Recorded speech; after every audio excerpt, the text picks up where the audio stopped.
You might have looked at Bitcoin and thought, damn, I've missed the boat. But what if I told you it's actually still early?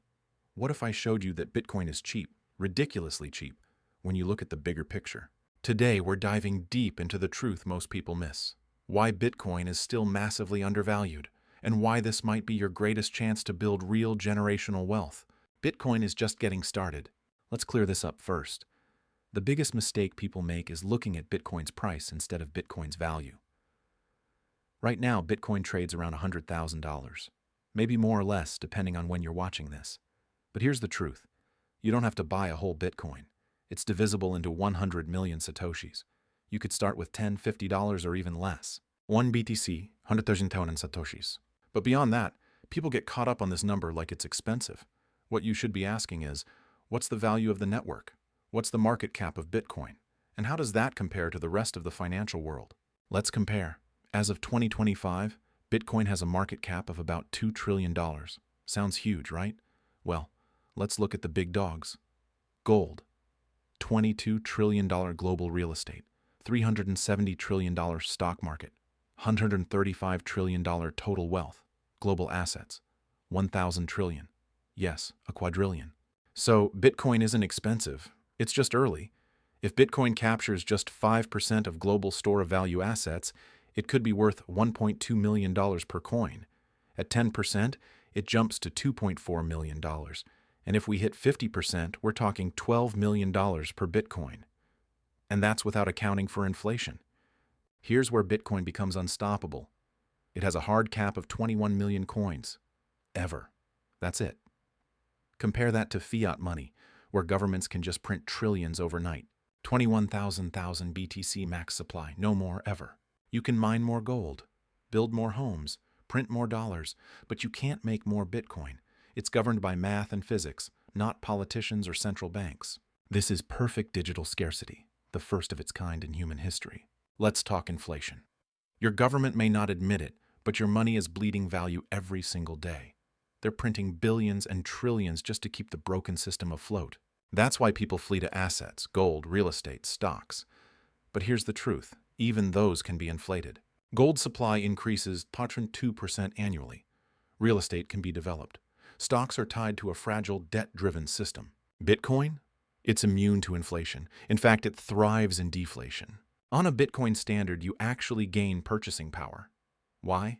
Because as tech advances and goods become cheaper, Bitcoin holds its value, or grows in value, unlike fiat, which hides true deflation. So, what's the end game? Why does this matter? Because Bitcoin isn't just digital gold. It's the foundation of a new financial system, one that isn't rigged, one that doesn't steal from savers, one that gives control back to the individual.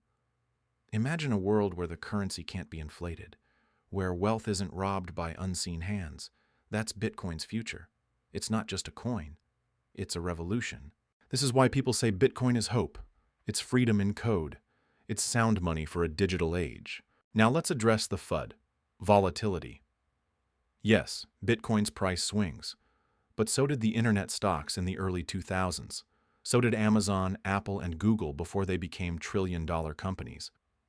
Volatility is a feature of growth, and the smart investors, those who understand adoption curves, know that these are just discounts on the way to long-term upside. Bitcoin's volatility is just short-term noise in a long-term signal.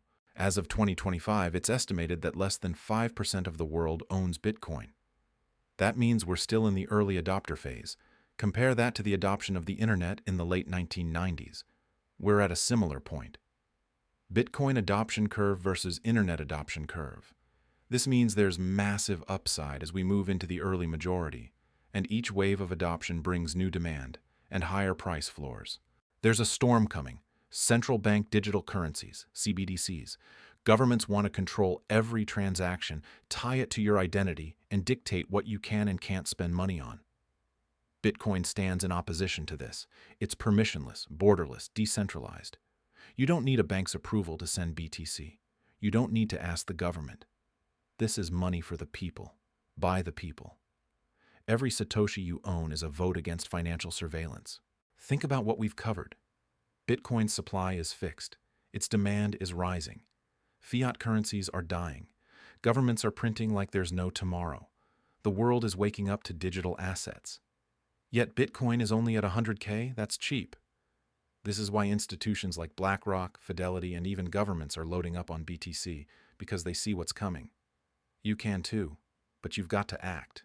You don't need to buy a whole Bitcoin. Start small, stack sats, educate yourself, understand what you're holding, because once you see it, you can't unsee it. Bitcoin isn't too expensive, it's too valuable to ignore. Don't wait for 500K. Don't wait for CNBC to tell you it's time. That'll be too late.